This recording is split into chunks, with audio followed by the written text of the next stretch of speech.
connaissent pas notre association, vous dire que c'est une très vieille dame, puisque la montagne Sainte-Geneviève de chez Abord est née en 1895, pour faire connaître aux habitants l'histoire à la fois architecturale, artistique, intellectuelle de leur quartier.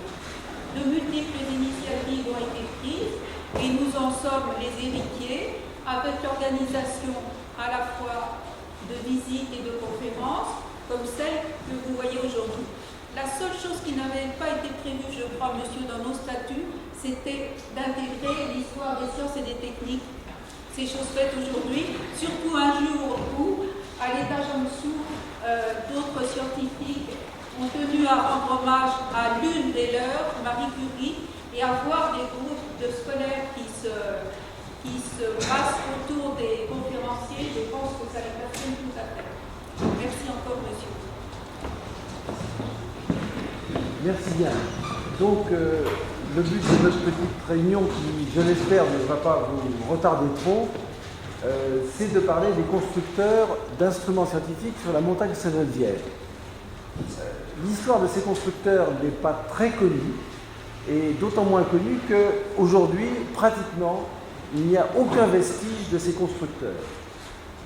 À grands traits, on peut dire que depuis fin du XVIe siècle jusque dans les années 1960, on peut dénombrer 70 à 80 constructeurs d'instruments scientifiques sur la montagne Sainte-Geneviève. Et aujourd'hui, il n'y a pratiquement plus de traces de ces constructeurs. Alors en introduction, je vais vous passer une petite vidéo que vous pourrez voir dans quelques jours à l'école de physique et chimie. Juste un mot sur l'école de physique et chimie.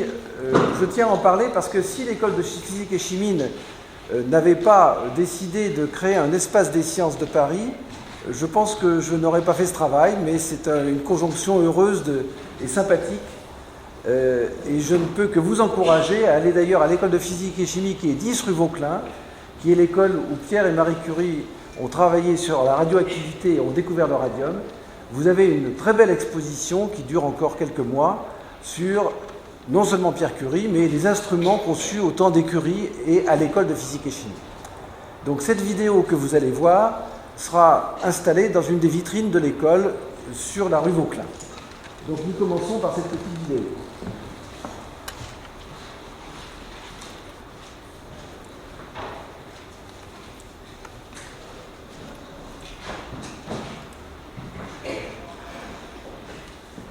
Alors écoutez bien parce que le son n'est pas très bon.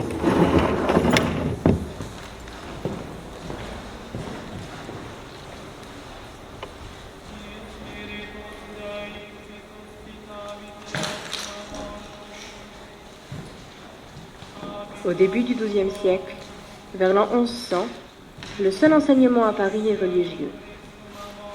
Il est dispensé par l'école du chapitre de Notre-Dame dans l'île de la Cité et dépend de l'évêque.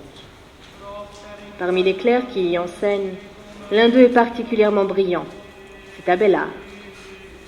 Esprit libre pour son époque, ses positions théologiques et intellectuelles ont un grand succès auprès de ses élèves, mais elles divergent de l'enseignement officiel de l'Église. Abélard doit échapper au pouvoir temporel de l'évêque. Il trouve refuge auprès des moines de l'abbaye de Sainte-Geneviève, entraînant avec lui ses élèves.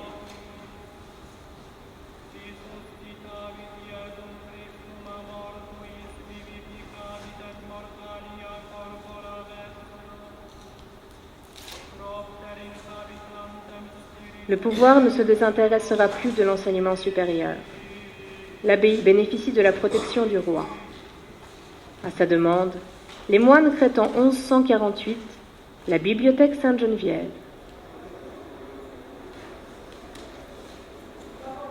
Les collèges se multiplient dans les environs, à tel point que Philippe Auguste accorde en 1200 la personnalité morale à l'ensemble des maîtres et des élèves pour constituer l'Université de Paris. Le collège de Sorbonne, fondé en 1257 par Robert de Sorbon, éclipse tous les autres et donne son nom à l'université.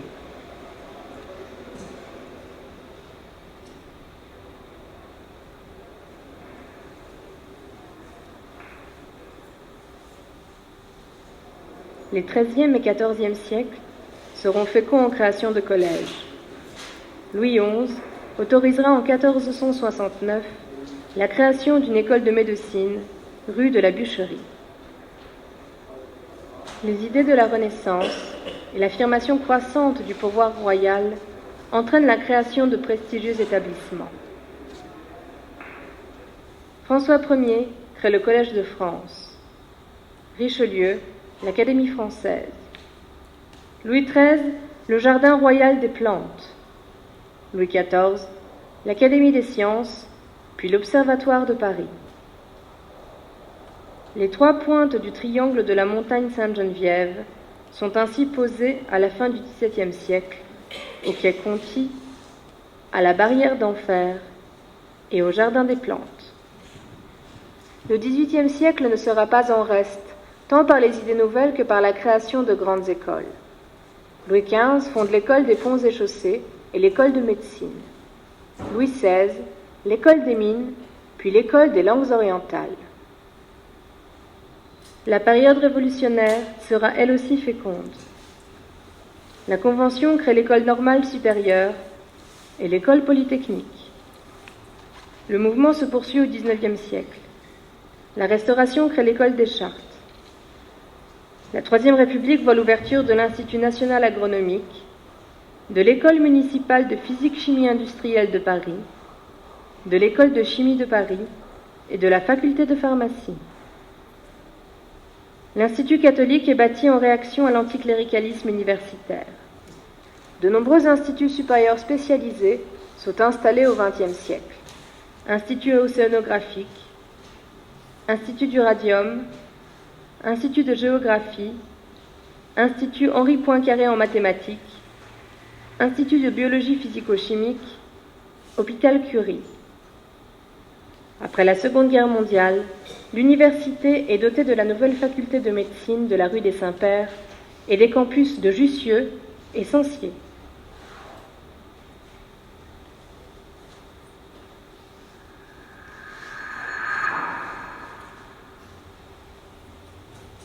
Dans un tel environnement intellectuel et scientifique, 2 familles d'artisans vont devenir indispensables à l'enseignement et à la recherche, les imprimeurs-éditeurs et les constructeurs d'instruments scientifiques.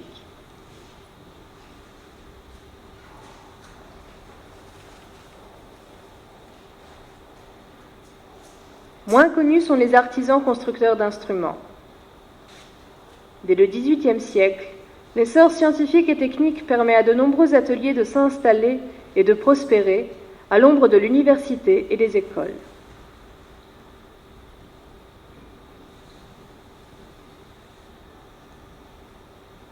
Les idées et les intuitions des savants prennent corps dans l'expérience.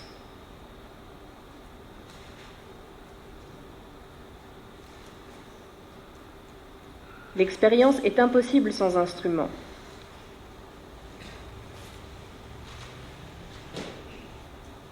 Les instruments existent grâce à la qualité et à la précision du travail des constructeurs.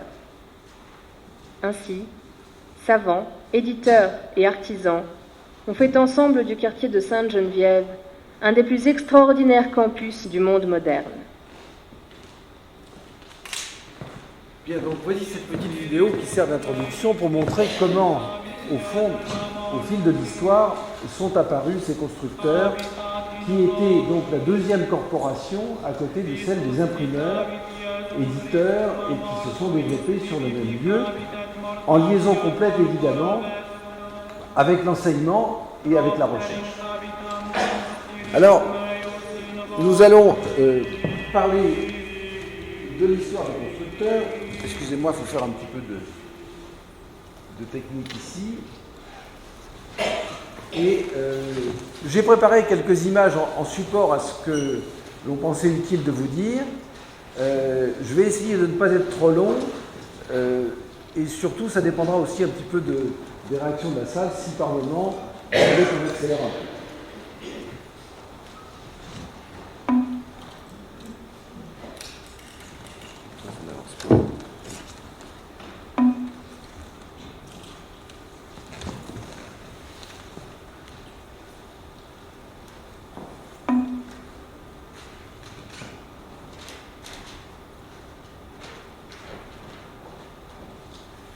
Donc, en préambule, une petite réflexion sur l'instrument. L'instrument s'insère dans une expérience, l'instrument scientifique, et c'est ce qui va permettre la connaissance. Et ça, c'est une démarche qui est très ancienne. Et pour l'illustrer, j'ai pris un exemple assez ancien, la mesure de la circonférence terrestre par Ératosthène. Ératosthène était le responsable de la grande bibliothèque d'Alexandrie et correspond à la belle période d'hellénisation de la civilisation égyptienne, donc l'arrivée de la démarche, entre guillemets, déjà un peu scientifique des Grecs, et il a une idée.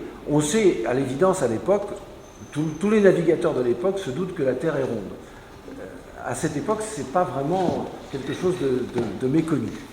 Et il a l'idée qu'on peut peut-être mesurer la circonférence de la Terre. On a observé à cette époque, il sait qu'il y a quelque part à Syène, c'est-à-dire tout au sud de l'Égypte, un puits qui pratiquement est, comme on dirait aujourd'hui, sous les tropiques, mais un puits dans lequel, au solstice d'été, la lumière descend jusqu'au fond du puits. Et puis, au même moment, on sait bien que l'ombre d'un portique, par exemple, à Alexandrie, existe. C'est-à-dire qu'il y a quand même une ombre à Alexandrie alors qu'il n'y a pas d'ombre à Syène.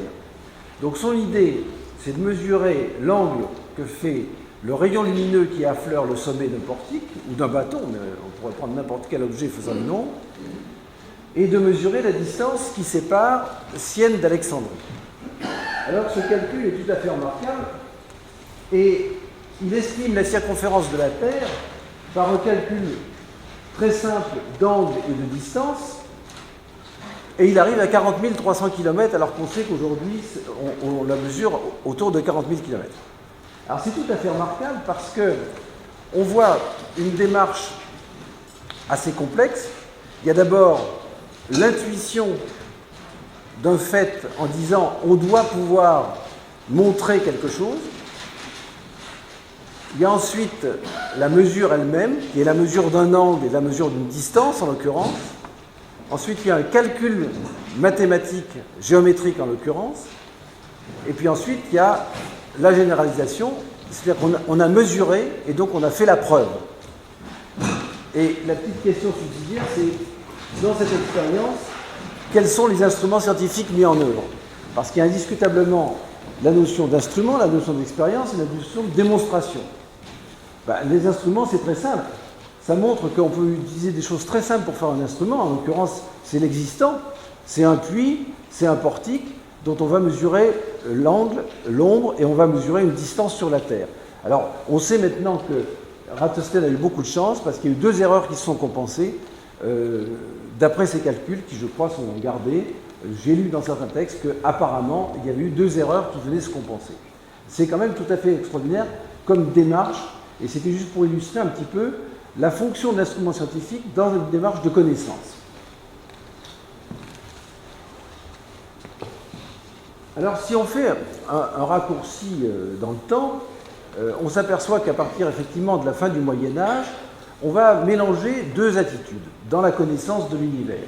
On va mélanger d'une part une attitude métaphysique, c'est-à-dire que la nature ne peut s'expliquer que par des explications d'ordre métaphysique, mais en même temps, surtout à partir du 9e, 10e siècle, on recommence à utiliser des instruments.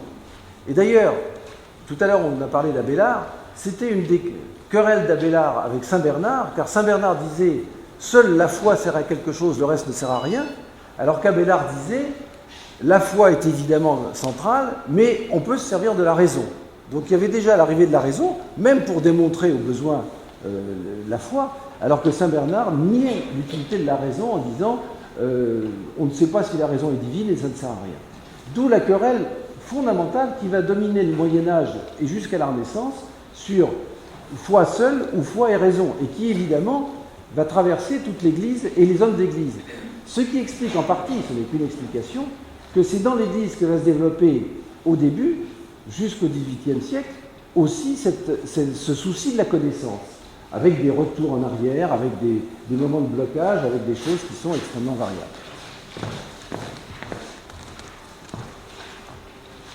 Alors une autre phrase intéressante qui a trait à l'instrument, à mon sens, c'est que l'instrument, c'est ce qui permet à l'homme qui cherche de se relier à la nature et à la nature intime des choses qu'il veut connaître.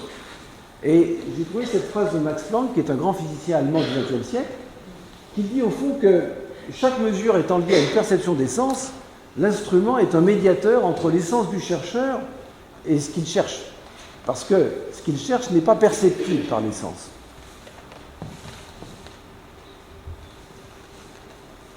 Pour revenir à des choses beaucoup plus terre à terre, quels sont les grands types d'instruments scientifiques ? Bien, on peut d'abord déterminer des instruments d'observation. Vers le plus grand, lunettes et télescopes, vers le plus petit, les microscopes. Tout ça va se développer, comme on le verra rapidement, autour de la Renaissance. Ensuite, des instruments de mesure. Mesure du temps, mesure de l'espace, mesure de la température, mesure des pressions, mesure des charges électriques, mesure des flux électriques, et on pourrait multiplier, surtout depuis le XIXe siècle, l'inventaire des instruments de mesure. Donc déjà deux grands domaines d'instrumentation, instruments d'observation et instruments de mesure. Troisième type d'instruments, des instruments qui reproduisent ou créent des phénomènes. Par exemple, on veut faire du vide pour voir ce qui se passe dans le vide. On veut créer des champs électriques, on veut créer des champs magnétiques pour voir qu'est-ce qui se passe, pour expérimenter dans ces champs-là. Ce ne sont ni des instruments d'observation, mais par contre, ni des instruments de mesure, mais par contre, on va coupler des instruments pour créer des conditions d'un phénomène, avec des instruments pour observer ces phénomènes, et des instruments pour les mesurer. Donc, on voit déjà la notion d'accouplement de plusieurs types d'appareils complémentaires, qui sont tous des appareils scientifiques, mais qui sont d'une typologie différente et qui vont se coupler pour faire une expérience dans son ensemble. Et puis les instruments qui aident aux opérations mathématiques. Alors au début, c'est très simple. Ensuite, ça évolue vers les calculs qu'on a tous connus. Et puis ça évolue évidemment vers la calculette, le compas, tous les instruments d'algèbre et de géométrie qui peu à peu vont être évidemment modernisés depuis une quarantaine d'années. Et puis enfin, là ils n'avaient pas beaucoup de place, instruments de démonstration. C'est tout ce qui est instruments de pédagogie, mais qui sont des applications des instruments précédents. Donc on voit qu'ici on a une boîte à outils assez remarquable en termes de type d'instruments qui vont être utilisés, accouplés, appariés pour mener une expérience, tout ça dans le but de la connaissance d'une réalité qui n'est pas saisissable par les sens. Alors, ceci étant dit rapidement pour poser un petit peu le décor de qu'est-ce que c'est qu'un instrument, qu'est-ce que c'est qu'une expérience et quels sont les types d'instruments qu'on peut développer, revenons un peu sur l'histoire. Quelle est au fond l'histoire de ces constructeurs d'instruments sur la montagne? Alors, on a repris la carte que vous avez vue tout à l'heure dans la petite vidéo et on a mis en jaune les établissements d'enseignement qui ont été énumérés et puis on a mis en rouge les points. Il n'y a qu'une partie des constructeurs d'instruments qui correspondent à ce qu'on avait vu tout à l'heure. Alors, si on fait un peu d'histoire, parmi les plus beaux instruments et les plus anciens conservés, on peut dire qu'ils apparaissent à la fin du XVIe siècle. Et prenons le cas de ce constructeur qui s'appelle Damfry, qui est installé rue des Carmes, c'est-à-dire juste à côté. Damfry, à l'époque, est un constructeur d'instruments extrêmement réputé, qui va se spécialiser dans ce qu'on appelle des graphomètres. Alors un graphomètre, c'est donc un instrument qui va permettre de viser à travers les petits trous que vous voyez sur les parties verticales qui sont au bout de chacune des mires, et on va viser deux directions distinctes. Ça sera très utile en matière d'arpentage, en matière de mesure de surface, le but étant de mesurer un angle avec la meilleure de précision possible. Mais alors on voit déjà à travers cet exemple que, et puis au milieu, vous avez une petite boussole qui permet évidemment d'orienter l'appareil par rapport au nord. Donc on voit déjà que les constructeurs d'instruments sont des gens qui vont coupler différents types de technologies. Et ça c'est un peu particulier, on y reviendra à propos des corporations. Alors ces types de technologies, on peut dire qu'il y a deux grands types de technologies qui sont mises en œuvre. C'est d'abord des choses qui viennent de l'horlogerie. L'horlogerie apparaît de façon vraiment sérieuse comme ancêtre de la mécanique de précision à partir du XIVe, XVe siècle. Elle vient plutôt d'Allemagne et du bassin rhénan. Ça, c'est une des grandes origines. La deuxième origine, c'est l'optique qui apparaît au XVIe siècle, plutôt en Italie du Nord, mais qui ne va pas la développer. Elle sera développée plutôt ailleurs. Et on peut prendre l'exemple, pour faire une lunette à la fin du XVIIe, au début du XVIIe siècle, il faut coupler déjà pas mal de technologies. Une technologie qui maîtrise le travail du métal, le travail de précision, et une technologie qui maîtrise le travail du verre.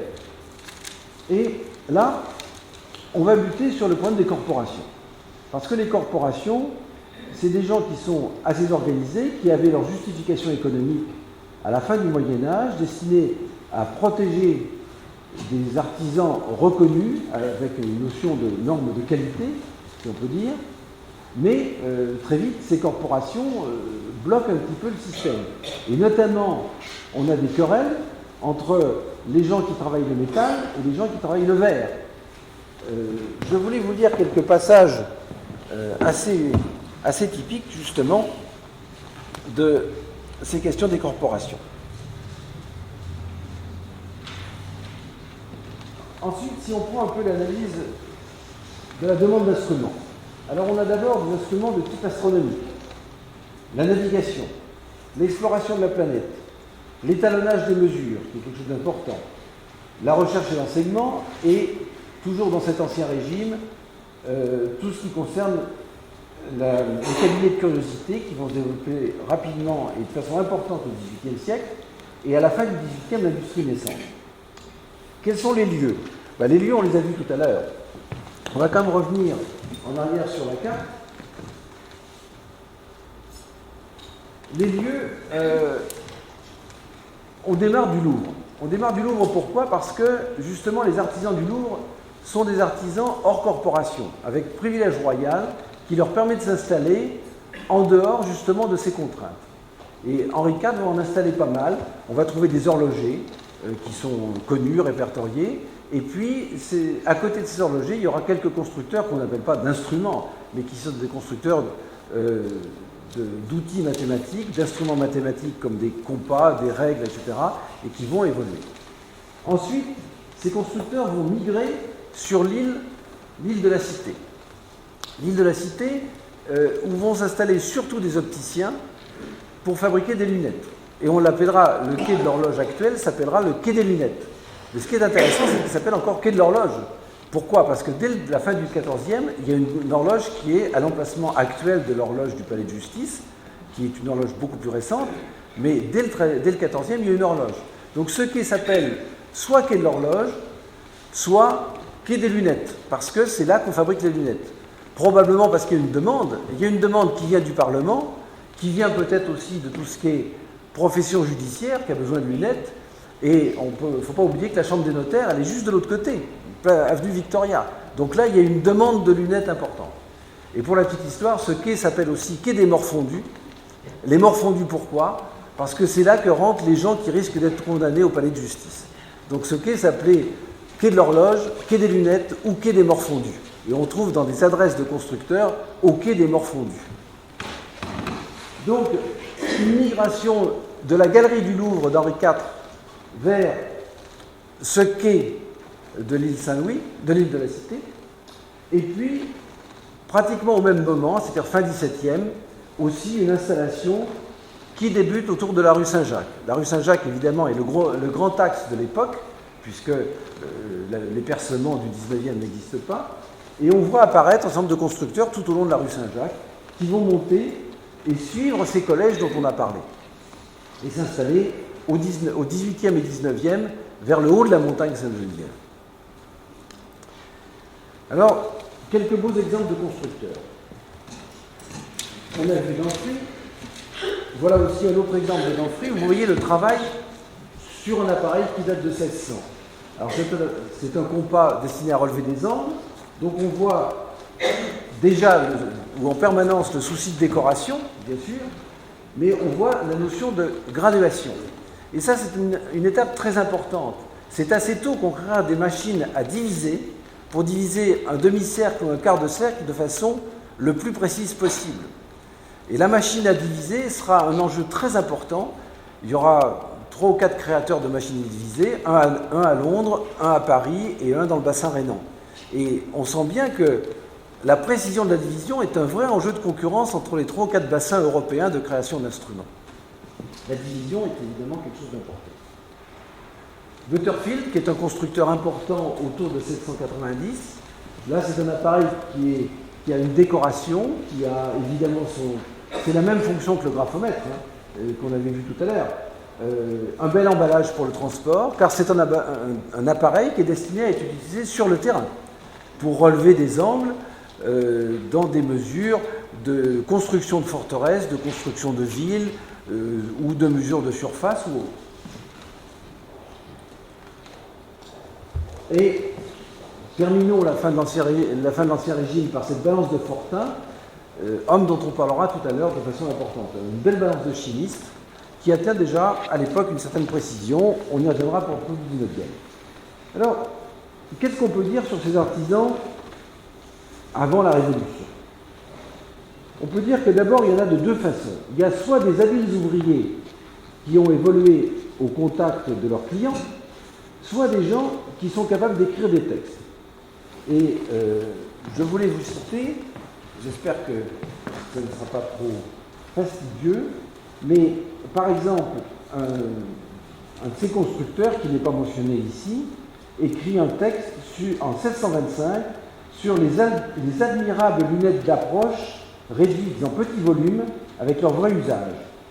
On trouve aussi, toujours de la même époque, un texte assez intéressant de Bion, qui est un très beau constructeur autour de 1650, qui écrit un livre dont le titre est le suivant: L'usage des globes célestes et terrestres et des sphères, suivant les différents systèmes du monde, donc avec les différents systèmes de représentation du monde, précédé d'un traité de cosmographie.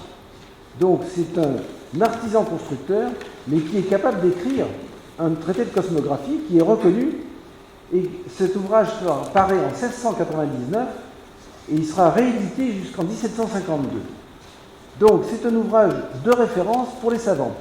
Alors ça montre bien qu'il y avait un peu 2 catégories parmi ces constructeurs d'instruments: les constructeurs habiles artisans et les constructeurs qui étaient considérés par les savants non pas comme leur égal, bien sûr, mais comme des gens remarquables parce qu'ils étaient capables de formuler ce qu'ils écrivaient.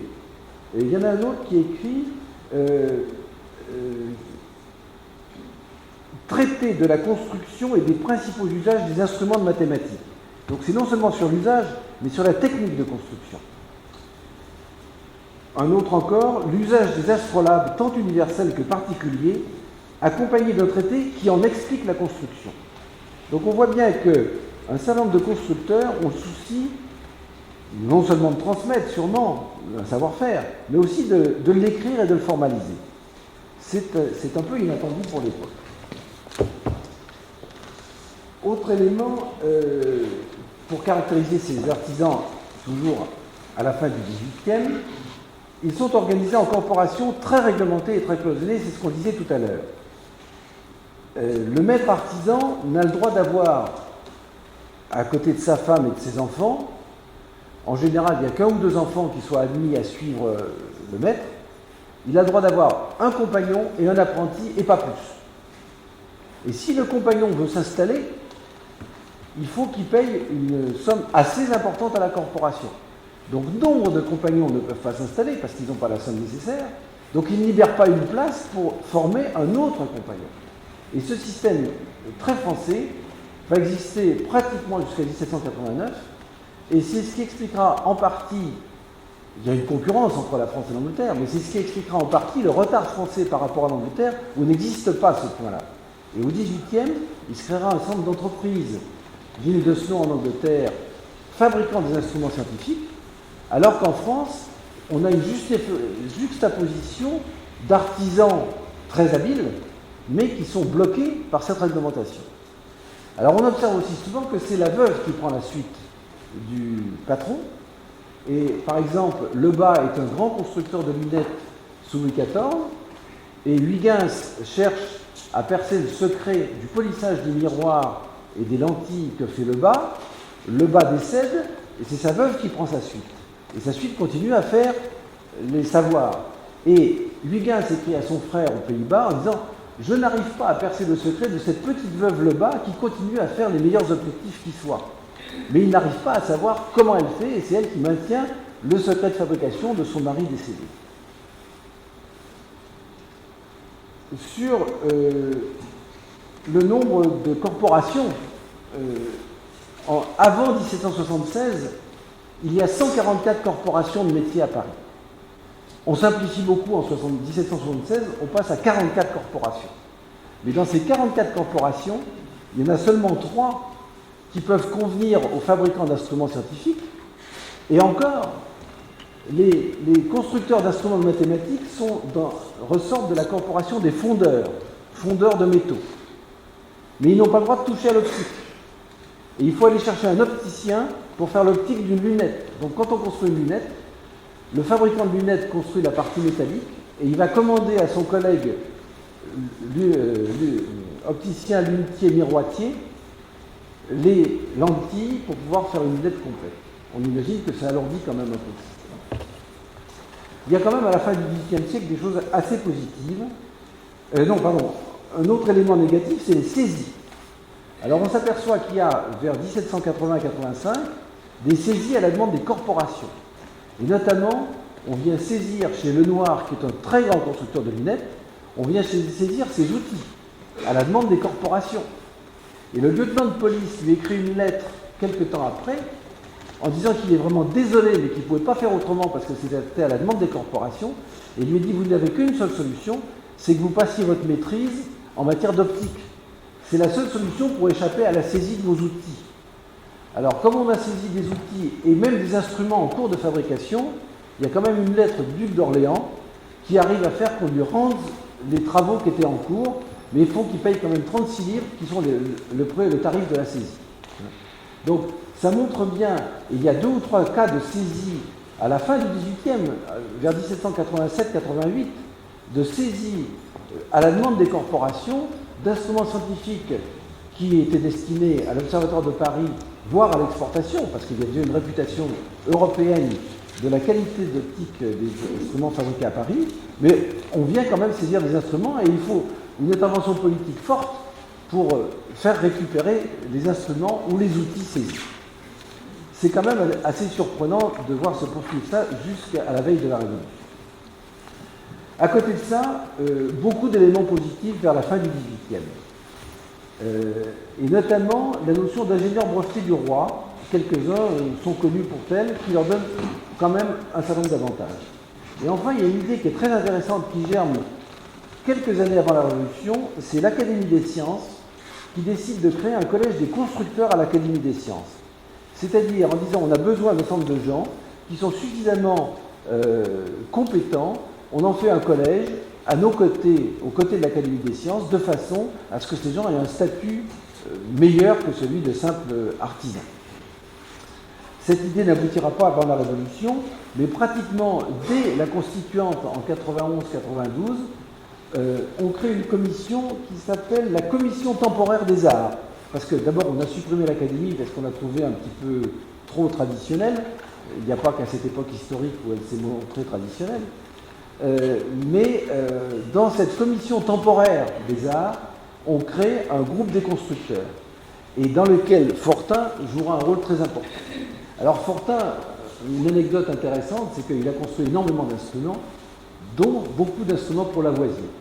Il y a vraiment un binôme Fortin-Lavoisier qui fait des apports scientifiques importants, et après l'exécution de Lavoisier, c'est Fortin qui fera l'inventaire des instruments du laboratoire de Lavoisier. Fortin, vous allez me dire pourquoi on parle de ça sur la montagne Saint-Geneviève. Tous ceux que j'ai évoqués étaient sur la montagne. Et Fortin était installé place de la Sorbonne, puis rue des Amandiers Sainte-Geneviève, c'est-à-dire la rue Laplace actuelle, en dessous de l'église Sainte-Geneviève. Tous ceux que j'ai mentionnés étaient vraiment des gens du quartier. Les instruments étaient chers, on a des zones de grandeur de prix, Et autre élément important, à la veille de la Révolution, on voit apparaître un manufacturier. Alors c'est un peu une innovation, c'est un Suisse qui s'installe, il y a beaucoup de Suisses qui viennent s'installer à Paris, Jecker qui crée une manufacture de lunettes qui va perdurer à travers toute la Révolution. Et vers 1900, Jecker fabrique 3000 lunettes par an, ce qui est quand même énorme pour l'époque.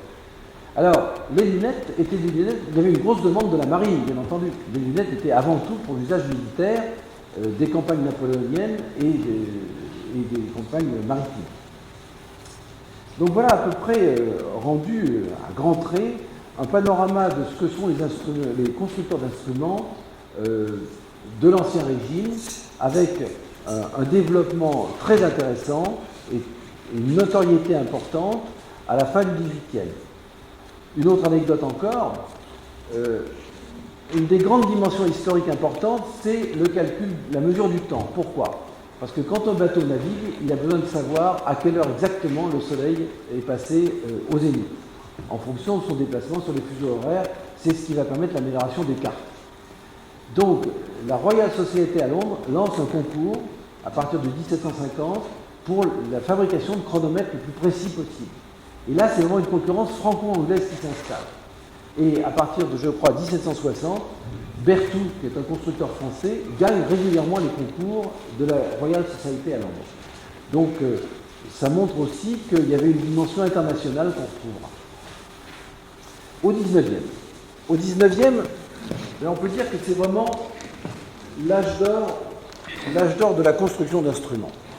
Alors, ce petit instrument, construit par Ruhmkorff, on parlera de M. Ruhmkorff, qui était un constructeur installé place de la Sorbonne, ou plutôt rue des Nations-Sorbonne, qui est l'actuelle rue Champollion. Ce petit instrument est un instrument imaginé par Melloni, qui est un Italien. Melloni est un Italien de Naples, qui devra fuir Naples pour des raisons politiques avant 1848, et qui a l'idée, avec des thermocoupes, de mesurer la chaleur rayonnée.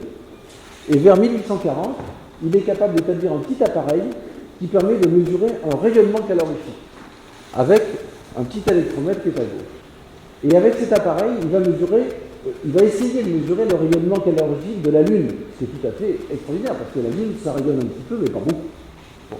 Eh bien, cet appareil, je l'ai mis parce que je trouve qu'il est assez mignon, et c'est grand comme ça, il y en a quelques-uns dans quelques musées, mais ça montre bien à la fois la dimension européenne des idées, et le fait que quand on a une idée, c'est à Paris qu'on l'a fait construire ou à Londres.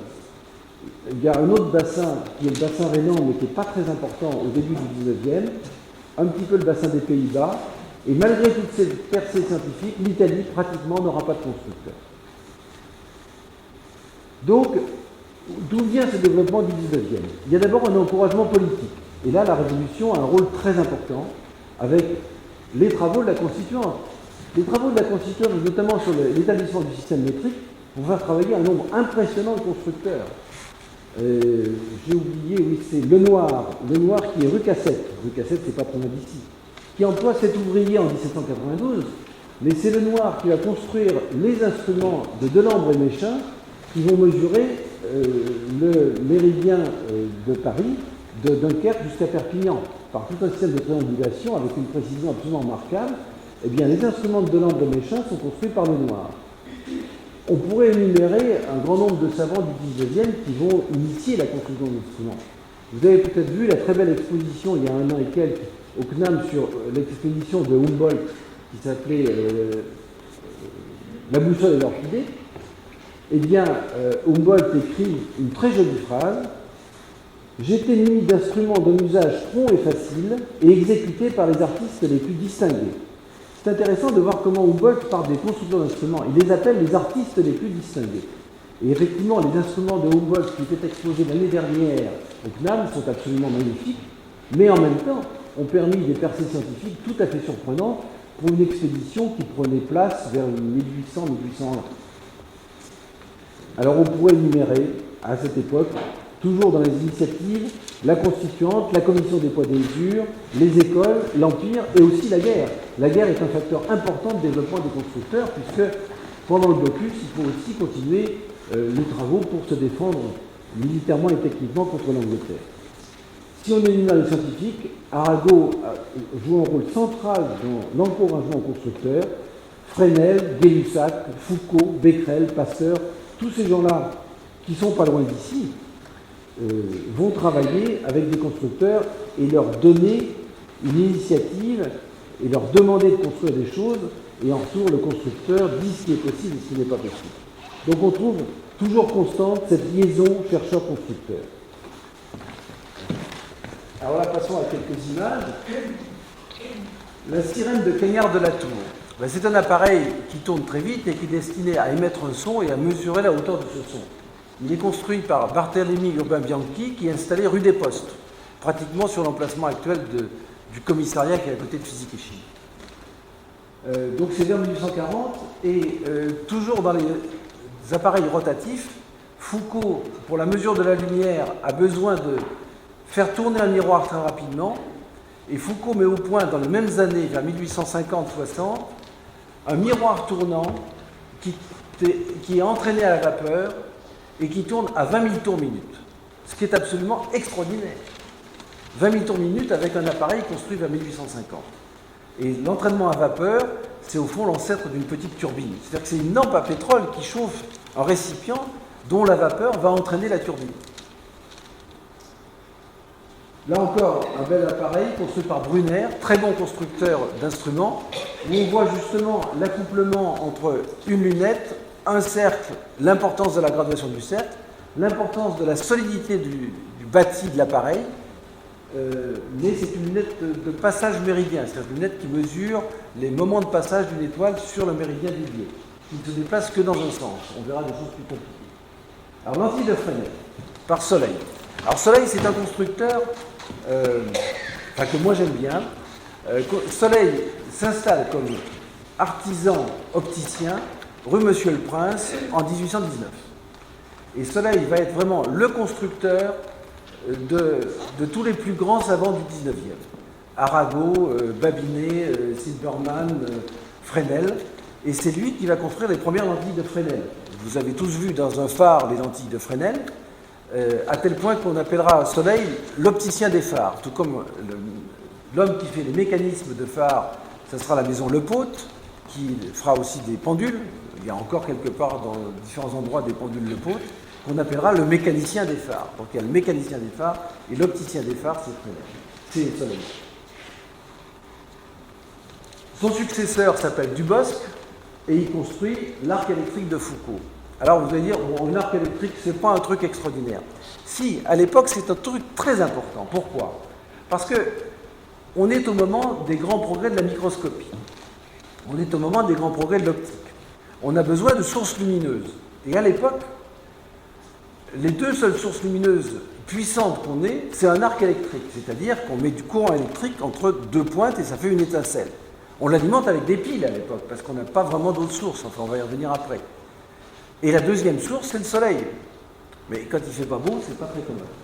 Donc, Foucault imagine un arc électrique qui est intéressant parce qu'il y a un mécanisme qui rapproche les pointes de carbone au fur et à mesure qu'elles s'usent, de façon à ce que la lumière soit constante et soit toujours au même endroit. Ce qui permet de mettre un microscope à côté pour avoir une lumière qui éclaire ce que l'on veut observer au microscope.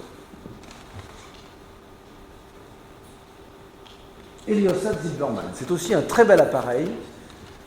Comme on le disait, on a besoin pour toutes les recherches en optique et en biologie de l'époque d'une source lumineuse puissante et constante. On est bien avant l'invention de la lampe à incandescence, bien entendu. Alors l'héliostat, c'est un appareil tout simple, en apparence, c'est-à-dire que c'est un miroir qui tourne et qui permet de renvoyer le rayon du soleil toujours dans la même direction. Donc en fonction de la position du soleil, il va avoir un double mouvement dans les deux axes, puisque le soleil il bouge pas seulement dans un axe, mais dans deux axes, par rapport à la rotation de la Terre.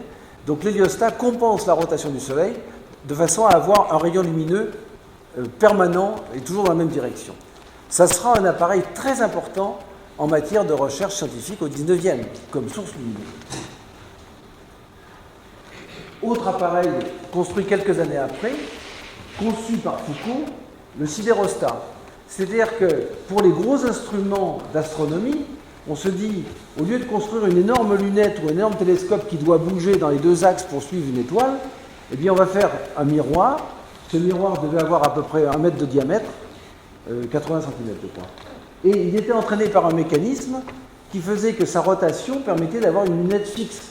Donc la lunette était fixe horizontale et le sidérostat renvoyait en permanence l'image du point du ciel que l'on voulait observer dans l'axe de la lunette. Construit par Eschenz. Eschenz est un constructeur très intéressant, très important, qui va faire de magnifiques instruments astronomiques à la fin du 19e et qui est installé rue d'Enfer, c'est-à-dire l'actuelle rue Henri Barbus, donc du côté de l'observatoire. Eschenz aussi fera de très très belles choses.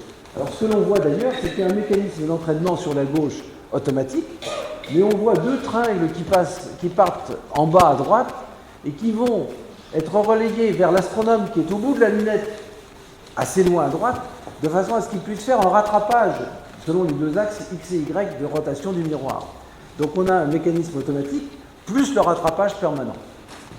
On ne fait pas encore des photos avec ça, parce qu'une photo, le rattrapage, c'est pas très commode. Et puis un télescope secrétant. Alors secrétant est le successeur de Le Rebours. Il aura pour successeur Eschenz puis Gautier, on y reviendra. Mais juste un détail sur cette entreprise.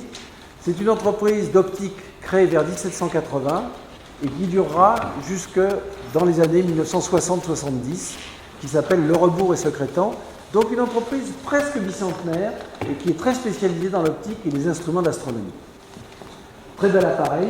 Alors avec une monture équatoriale, on peut rentrer dans des détails si vous le souhaitez, c'est-à-dire une monture qui est parallèle à l'axe du monde et qui tourne et qui ne permet d'avoir qu'un seul mouvement de rotation pour suivre les étoiles.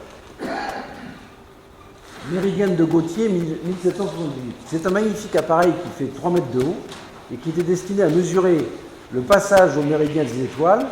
Alors une méridienne, c'est une lunette qui se déplace uniquement selon l'axe du méridien local et qui permet de mesurer le temps qui sépare le passage de 2 étoiles au méridien, ou de relever la hauteur d'une étoile.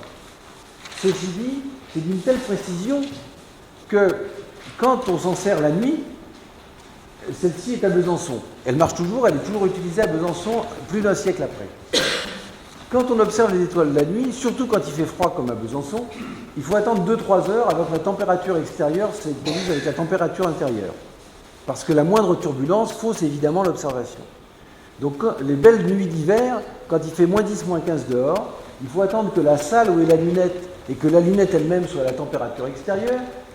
Et l'astronome, encore aujourd'hui, il se met évidemment, vous imaginez, quelques épaisseurs d'anorak, et quand il observe au zénith, eh bien il est couché sur le lit qui est par terre, qui fait partie de la construction, c'est-à-dire qu'il y a un lit sur roulette avec des parties inclinables qui permet d'observer pratiquement couché, parce que quand on observe près du zénith, c'est très mal commode, et l'astronome est couché. Et vous voyez sur la gauche une pendule, une horloge qui était reliée à partir de 1905 par télégraphe à l'Observatoire de Paris, de façon à ce que le temps mesuré à l'Observatoire de Besançon soit le même, soit relié au temps de Paris. Et il y a eu tout un système de relations des observatoires entre eux, de façon à ce qu'on ait une connaissance du temps homogène sur tout le territoire, puis après dans toute l'Europe, puis après dans le monde entier. Donc là, on voit le couplage de techniques de mécanique, d'optique, de TSF et d'horlogerie. Et tout ça marche. Enfin, la méridienne sert encore, l'horloge ne marche plus. C'est un objet qui est en voie de classement monument historique. Il n'y a pas beaucoup d'instruments scientifiques qui sont en voie de classement, mais il est question de classer de plus en plus d'instruments scientifiques classés monuments historiques. Alors l'électricité. Eh bien, jusque dans les années 1840-1850, on fait de l'électricité avec des piles. C'est le seul moyen qu'on a de faire de l'électricité. Donc voilà des piles Bunsen réalisées par Deleuil, constructeur en bas de la montagne Saint-Geneviève. Et puis Pixii, qui est installé rue du Jardinet, c'est vers le lycée Fénelon, il imagine, sur les idées de Faraday, une petite machine magnétoélectrique. Ça, c'est un document qui existe à l'école polytechnique. Alors l'idée est toute simple. Avec l'espèce de moulinette qui est en bas, on fait tourner l'aimant qui a des masses polaires A et B, que vous voyez là. Tiens, on peut même utiliser des moyens modernes. Vous voyez, là, on a 2 masses polaires, on a un aimant qui est comme ça. On a un bobinage autour d'un autre noyau de fer doux. Et comme on fait tourner l'aimant en dessous de cette partie-là, il se crée un champ magnétique variable en haut qui induit, par induction électromagnétique, un courant électrique que l'on va récolter ici. Courant électrique alternatif, puisque le système tourne et qu'alternativement on passe de la masse nord à la masse polaire nord à la masse polaire sud. C'est le premier alternateur, et ça c'est 1835-1840, construit sur la montagne. Moteur électrique de Bourbouze. Alors ça c'est un truc qui est vraiment très amusant. Bourbouze est un constructeur très important de la montagne qui sera installé rue de l'Estrapade, et son successeur d'ailleurs s'appelle Torcheboeuf, successeur de Bourbouze, rue de l'Estrapade. Et ils feront des appareils absolument magnifiques. Alors, ce Bourbouze, il a l'idée de faire un moteur électrique parce que on cherche à utiliser cette énergie électrique que l'on commence à savoir produire. Mais si vous regardez l'architecture de ce moteur, c'est très intéressant. C'est en fait une machine à vapeur. Parce qu'en 1830, ça fait pratiquement 80 ans qu'on fait des machines à vapeur et qu'on maîtrise bien. Donc, on sait transformer un mouvement alternatif en mouvement rotatif. On met un volant pour l'inertie. Et à droite, au lieu, on remplace les pistons dans lesquels va la vapeur par des électroaimants qui vont alternativement attirer des masses métalliques. Et puis, il faut que le courant arrive alternativement. Et bien, qu'est-ce qu'on fait? On crée ici un interrupteur alternatif qui est entraîné par l'axe et par un mouvement de rotation qui va alternativement faire un contact d'un côté et de l'autre. C'est exactement le tiroir de machine à vapeur. C'est-à-dire que ce moteur électrique a exactement l'architecture d'un moteur à vapeur, sauf qu'il est électrique. Alors ça, c'est amusant parce que c'est seulement quelques années après qu'on va trouver des moyens plus adaptés. Mais on commence par transposer l'architecture de la machine à vapeur dans un moteur électrique. Voilà, la machine dynamo-électrique de Gramme. Alors la machine construite par Breguet, qui lui aussi est un constructeur qui a eu des implantations dans le quartier et qui est une entreprise d'une grande longévité, puisque Breguet Aviation sera racheté il y a à peu près 20 ans par Dassault. Alors que le grand-père Abraham Breguet est venu s'installer de Suisse à Paris en 1776. Donc pratiquement 2 siècles d'entreprise. Les fils d'Abraham Breguet feront Polytechnique, et les petits-fils et la suite. Donc une entreprise qui part de l'horlogerie, qui s'adapte à la mécanique, à l'électromécanique, puis à l'aviation au XXe siècle. On a peu d'exemples d'entreprises qui aient été capables de s'adapter à toutes les évolutions technologiques. Alors on fait tourner, dans un grand aimant qui est en nu, comme ça, on fait tourner des enroulements qui sont sur une roue, qui tourne dans le champ magnétique, avec des balais qui vont frotter et recueillir l'électricité produite par la machine de Gramme. Mais alors, petite histoire amusante, qui était Gramme? Eh bien, Zénobe Gramme était un ouvrier menuisier, directement rampiste, c'est-à-dire qu'il fabriquait des rampes. Mais c'était un Belge qui travaillait extrêmement bien, et il était souvent amené à travailler dans des laboratoires, et il fabriquait des rampes d'escalier. Or, dans les laboratoires de l'époque, comme les piles utilisaient de l'acide et des produits chimiques assez désagréables, on mettait les piles sous les escaliers. Donc Zénobe Gramme, à chaque fois qu'il construisait une rampe, il respirait les vapeurs d'acide et il disait aux électriciens: n'avez-vous pas de moyens plus propres que ça pour faire de l'électricité? Et comme c'était un homme cultivé, il avait appris ce qu'avait découvert Faraday, c'était l'induction électromagnétique.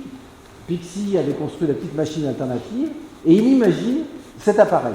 Et il va chez M. Breguet, il a fait d'abord un prototype, et il va chez Breguet qui trouve que c'est une belle idée, et c'est vraiment l'ancêtre de la machine à produire de l'électricité, qui est imaginée par Zénobe Gramme, ouvrier rampiste, menuisier, et construite par Breguet dans les années 1850.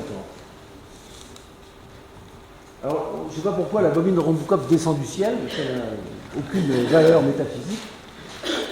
Ruhmkorff est un homme très important aussi dans l'histoire de l'électricité, et qui fait des tas d'appareils, dont la fameuse bobine de Ruhmkorff, qui servait à créer des courants de très haute tension, c'est-à-dire par la transformation, c'est un appareil qui transforme un courant de tension normale en tension très forte par des systèmes de rupteurs et donc de variation d'induction électromagnétique, et qui permet de faire des étincelles. Là, l'étincelle peut faire 20 ou 30 ou 40 cm, Mais on connaît encore des machines de Ruhmkorff qui vont jusqu'à combien? Presque 60 cm 500 000 volts, 60 cm, enfin, et des machines de l'époque, hein, qui marchent encore très bien, enfin, quand elles sont bien restaurées. L'interrupteur est quelque chose d'important, enfin, on ne va pas détailler la volume de Ruhmkorff, mais Ruhmkorff, comme on l'a dit tout à l'heure, constructeur de la montagne. Et ensuite, on l'appellera très longtemps comme ça. Celle-ci a été construite par Ducretet, constructeur 75 rue Claude Bernard. Et on terminera cette partie-là par des émissions à la Tour Eiffel, car les premières émissions de la Tour Eiffel, notamment de la Tour Eiffel jusqu'au Panthéon et de la Tour Eiffel jusqu'à la rue Claude Bernard, c'est les appareils Ducretet qui le font sur les idées de Branly et qui avaient déjà été expérimentés par Marconi, enfin qui seront expérimentés ensuite par Marconi à travers la Manche, mais les toutes premières émissions de radio, c'est fait sur des appareils Ducretet entre le Panthéon et la Tour Eiffel. Alors on arrive à 1900. 1900, coupure formelle, mais ce qu'il faut dire, c'est que ce bel âge de l'instrumentation du 19e siècle en France va être un petit peu concurrencé à partir des années 1880 par la construction allemande. L'unité allemande a servi assurément à quelque chose, et notamment à créer une véritable industrie de l'instrumentation scientifique. Et à l'exposition de 1900, les constructeurs allemands marquent un grand coup. Ils éditent un magnifique catalogue en français de toute leur construction. Parce qu'ils savent très bien qu'il y a quand même en France une demande d'instrumentation scientifique importante, et les constructeurs français ne sont pas prêts. Donc ils vont sortir un an après un catalogue que voici, 1901 à 1902, catalogue de l'industrie française de l'instrumentation de précision. Là encore, on commence déjà à avoir un certain retard. Certain retard parce qu'on s'est sûrement un peu endormi sur des lauriers. Quand on regarde le syndicat patronal, là encore ce qui est intéressant, c'est qu'on voit Gautier, grand constructeur de lunettes, Naché, constructeur de microscopes en bas de la montagne, Collot, constructeur de balance rue de l'école de médecine, et puis après on peut continuer. Carpentier, constructeur qui a pris la suite de Ruhmkorff, Collot balance, Ducretet, Jobin de Jobin-Yvon, successeur de Soleil Dubosc, Pellin, rue Monsieur le Prince, Secrétan, Radiguet, Vion, etc. On peut dire qu'il y a en gros plus de la moitié des constructeurs qui sont de la montagne Sainte-Geneviève dans le syndicat français des constructeurs d'instruments. Naché, bon j'en ai pas parlé au 19e, mais Naché est évidemment fondamental parce que Naché, c'est les microscopes, et l'entreprise Naché durera un peu plus d'un siècle, et encore aujourd'hui, il y a une petite entreprise qui revend des microscopes en fabriquant un peu, qui est installée en Bourgogne et qui a pu reprendre le nom de Naché et qui aide beaucoup à l'histoire. Alors, à la même époque, il faut s'imaginer ce que c'est qu'un laboratoire. Voilà le laboratoire du Père Ubu. Et ça, c'est une occasion assez amusante. Il y a début février, j'étais à Rennes, et à Rennes, il y a un lycée, le lycée Zola, qui s'appelle Zola parce que c'est là qu'a eu lieu le deuxième procès en révision de l'affaire Dreyfus. Et vers 1900, il y avait un professeur de physique qui s'appelait Hébert, qui était un homme qui avait échoué un peu partout. Il avait été inspecteur, déchu du rôle d'inspecteur, ravalé au rang de professeur de physique, et il était chahuté par ses élèves, c'est une histoire vraie, à un point inimaginable. Et parmi ses élèves, il y avait un groupe qui avait monté déjà une histoire des Polonais, dans lequel il mettait en scène le père Hébert, prof de physique. Et dans ces années-là, rentre Alfred Jarry au lycée de Rennes, et c'est à partir du père Hébert, le prof de physique, chahuté à un point qu'on n'imagine pas, qui va se créer le personnage du père Ubu.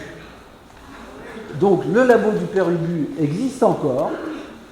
Il a été sauvé in extremis il y a à peu près 10 ans par les professeurs qui ont vu un jour dans la cour du lycée un brocanteur qui était en train de vider les appareils. Ils ont pu arrêter immédiatement le truc. Le proviseur s'en fichait complètement. Et depuis ce jour-là, il y a une association qui s'est créée et qui a sauvé le labo du père Ubu. Alors dans ce labo, on voit des choses intéressantes. Là, si vous voyez, il y a une machine de grammes par Breguet avec la lampe qui s'allume, et c'est ouvert 20 jours par an, et il y a des gamins qui viennent tourner la manivelle. Malheureusement, des fois, ils la tournent à l'envers et ça renverse les balles. Là, il y avait une machine de Wimers qui permet de faire de l'électricité, vous savez, avec un grand disque de verre, le disque a été cassé. Bon. Là, vous avez deux appareils pour émettre et recevoir des sons, pour montrer les résonances, émission et réception des sons ou de la chaleur.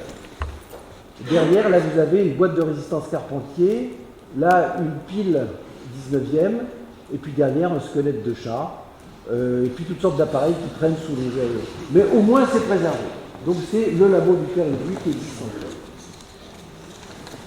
Alors, au XXe siècle, du côté, Gueff, qui est en bas de la rue Saint-André-des-Arts, et qui va faire de magnifiques générateurs à haute fréquence.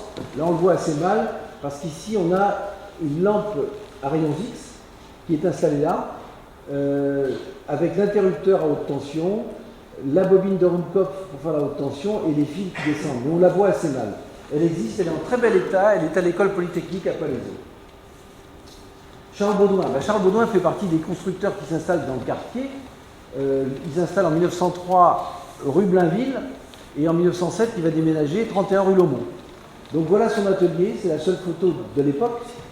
Alors, petit détail, on peut se demander ce que c'est que cette grosse machine qui est là-bas avec un volant.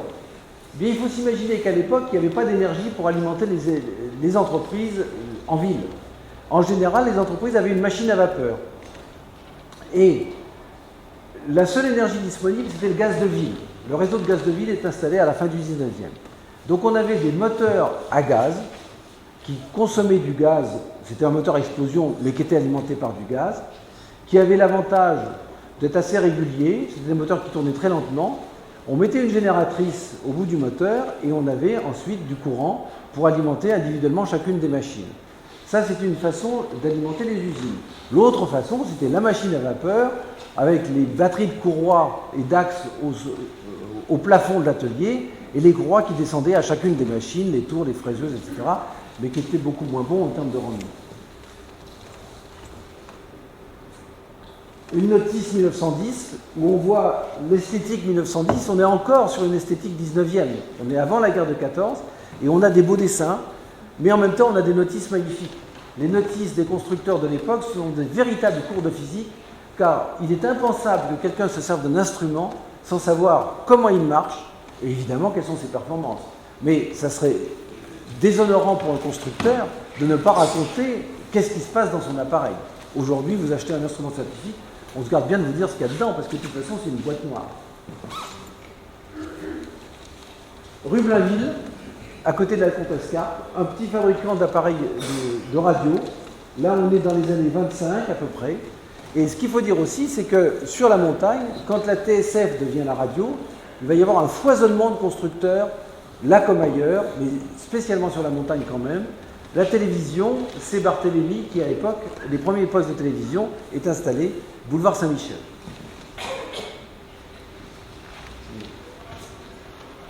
Alors, l'expérience retrouvée.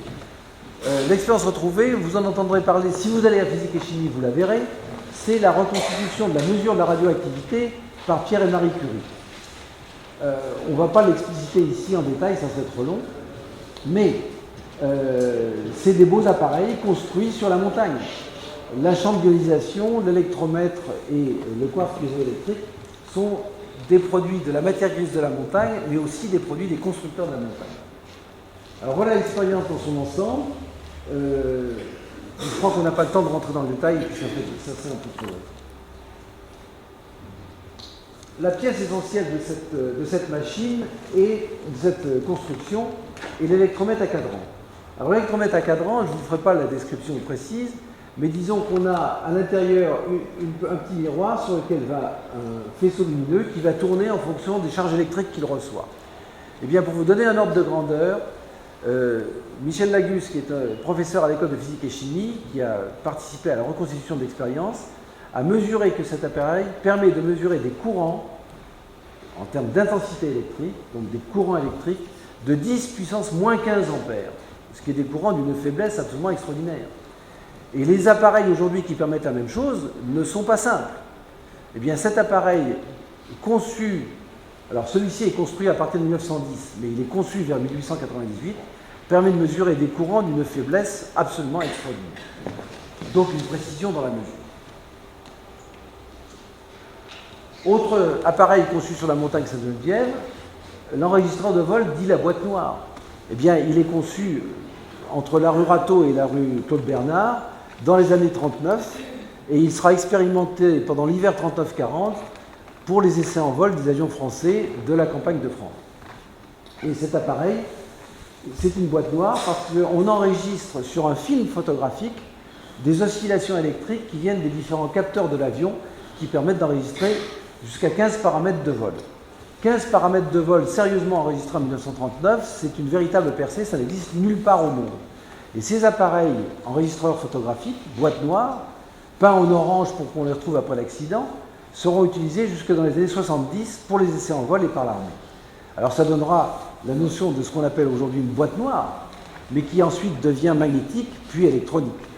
Mais au départ, c'est une boîte photographique qui enregistre sur le même film les courbes représentant les variations des différents paramètres de vol de l'avion. Eh bien, c'est inventé sur la montagne Saint-Olivier. Aussi, un mouton à 5 pattes inventé sur la montagne Saint-Olivier, le cœur-poumon artificiel, 1950. En 1950, chez Baudouin, on construit un cœur-poumon. Il y a d'ailleurs un chien qui aura survécu pendant pas mal d'heures et pas mal d'années à ce traitement. C'est-à-dire qu'on le met au point, il marche parfaitement, et une fois qu'on l'a mis au point, on dit ben, on ne va pas le développer parce qu'on n'a pas de service après-vente pour le réparer dans les hôpitaux quand il tombera en panne. Donc on arrête, et on a fait 1 an et demi de recherche pour rien, mais l'appareil a marché, on est content. Alors aujourd'hui, il n'existe plus de constructeurs sur la montagne. Mais on a continué dans l'infiniment grand et dans l'infiniment petit. Alors quelques images, juste pour dire que ça ne se passe plus sur la montagne Saint-Geneviève, que ça se passe ailleurs. Un satellite canadien qui est fait pour mesurer les variations d'intensité lumineuse d'étoiles qui se trouvent de l'autre côté de la galaxie. Bon. Cet appareil est bourré d'instruments scientifiques, mais ce n'est plus les mêmes. Mais c'est quand même la longue filiation de l'instrumentation scientifique. Une horloge à césium pour mesurer le temps, qui permet de mesurer le temps avec une bien plus grande précision que ce qu'on pouvait faire jusqu'ici. Un magnétomètre. Un magnétomètre, ça fait 2 siècles qu'on en fait. Au début, c'était des aiguilles aimantées pour mesurer un champ magnétique terrestre ou un champ magnétique artificiel. Puis ça évolue, on fait de mieux en mieux. Et ce magnétomètre, d'une sensibilité remarquable, occupe un volume de 12 mm3. C'est-à-dire que c'est un cube de 2 mm et demi de côté qui est fixé sur une carte à puce que vous voyez en dessous. Et qui a une sensibilité évidemment bien plus grande que ce qu'on pouvait faire il y a 20 ou 30 ans. Donc la miniaturisation qui permet ce qu'on a vu avant, l'horloge à césium et le satellite. Un détecteur du CERN qui lui est consacré à un type de rayonnement. On est dans l'infiniment petit, mais vous voyez la dimension du bonhomme qui est dans le tuyau. Et tout ça, ça sera dans un vide extrêmement poussé. Donc ça montre un peu la dimension des enjeux. Donc aujourd'hui, on est sur des ensembles qui ne peuvent plus être faits par un constructeur isolément. Il y a un assembleur qui peut être un organisme européen comme l'ESA, qui peut être l'aérospatial dans certains domaines, qui va être le CNRS, qui va être le CERN, etc. Et derrière ça, une multiplicité de constructeurs qui sont de plus en plus spécialisés et qui sont le spécialiste mondial de tel type de technologie et d'appareils. Donc il existe bien toujours des constructeurs d'instruments scientifiques, mais ils ont complètement changé en 40 ans de nature. Ils ont changé sous l'influence de la miniaturisation, de l'électronique et de l'informatique, qui démultiplie les capacités de calcul. Et ça a changé complètement leur savoir-faire, et nombre d'entreprises n'ont pas su y survivre. Nombre d'entreprises qui étaient tout à fait remarquables en matière d'optique, d'électricité, d'électromécanique, n'ont absolument pas su se reconvertir dans tout ce qui est informatique et électronique. Donc c'est un petit peu décevant, mais en même temps, il faut se dire que ça survit d'une autre façon, dans d'autres lieux. Ce n'est plus sur la montagne Saint-Geneviève, c'est à Gif-sur-Yvette, par exemple, dans la vallée de Chevreuse, c'est autour de Grenoble, c'est en Californie, c'est en Chine, c'est mondialisé complètement, mais dans une industrie qui a toujours été mondialisée. Au XVIIIe, les constructeurs d'instruments scientifiques étaient déjà européens, en ce sens qu'il n'y avait pas de frontières, ni pour la science, ni pour les constructeurs. Et cette image, que j'ai empruntée à des amis qui l'ont passée, est tout à fait extraordinaire. C'est une image prise de la navette Columbia il y a quelque temps. Vous voyez ici la limite entre le jour et la nuit, qui passe au milieu de la France. Vous voyez les fonds marins par je ne sais quel mystère, et vous voyez à la fois l'urbanisation de l'Europe, le bassin méditerranéen où au fond tout ça est né, le désert africain et le gaspillage énergétique. Gaspillage énergétique du Benelux, gaspillage énergétique des puits de pétrole du Nigeria, un certain désert du côté de la Pologne, et... non pardon, ça c'est la Baltique. Mais là, on voit bien qu'il n'y a pas beaucoup de lumière. Donc, c'est sur cette image qu'on terminera cette petite causerie sur les constructeurs d'instruments, mais on est quand même autour de la Méditerranée. Mais ça se passe aussi ailleurs. Voilà, je vous remercie.